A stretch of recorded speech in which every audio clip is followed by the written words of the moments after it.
But for the most part, that solution was correct. And then I think we have two more questions.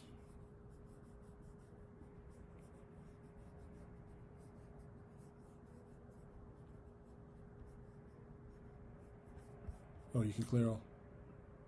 Clear all. Okay. Elasticity. Oops. Explain elasticity of supply and elastic supply. Sorry, explain elastic supply, inelastic supply, perfect elastic supply curve, and the perfectly inelastic supply curve.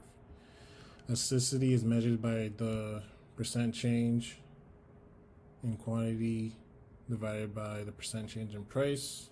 So E equals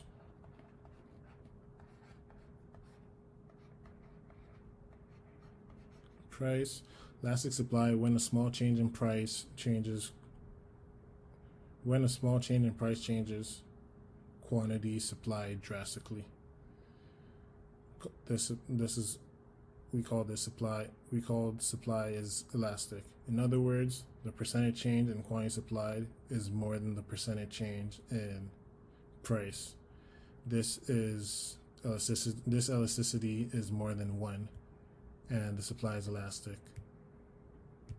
The elastic supply curve is relatively flat.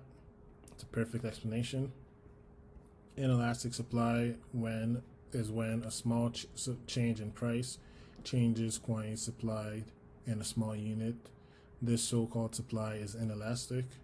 Percent change in quantity supply is less than the percent change in the price of elasticity in the price, and the elasticity is less than 1 when the supply is inelastic. This is a relatively steep curve. And then perfectly elastic supply states as the quantity supplied becomes 0, a small price reduction is called, as the quantity supplied becomes 0, a small price reduction is called perfect elastic supply.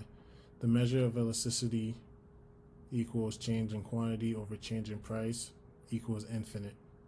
The perfect elastic supply is horizontal. So the graph would look like this. And it's just saying that the change is infinite, that quantity demand changes. The change in quantity demand is just infinite. And this is usually in a perfect competition. And the last part says the perfectly inelastic supply, when a small change in price does not change the quantity, is called perfectly inelastic supply.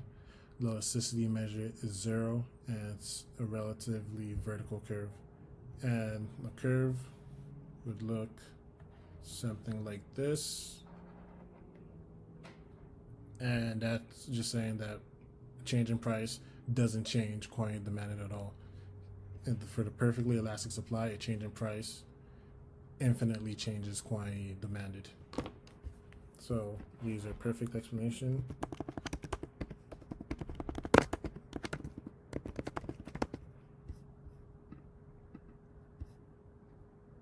And I think that's the end of it. That's the end of our stream. So thank you for taking the time to just go over these questions with me. I hope I was a big help, and I am looking forward to my next session, and just keep on bringing the questions in, and our junior tutors will continue to give you an answer, and myself and the other economics tutors will do our very best in explaining how they arrived at those answers. Have a great night.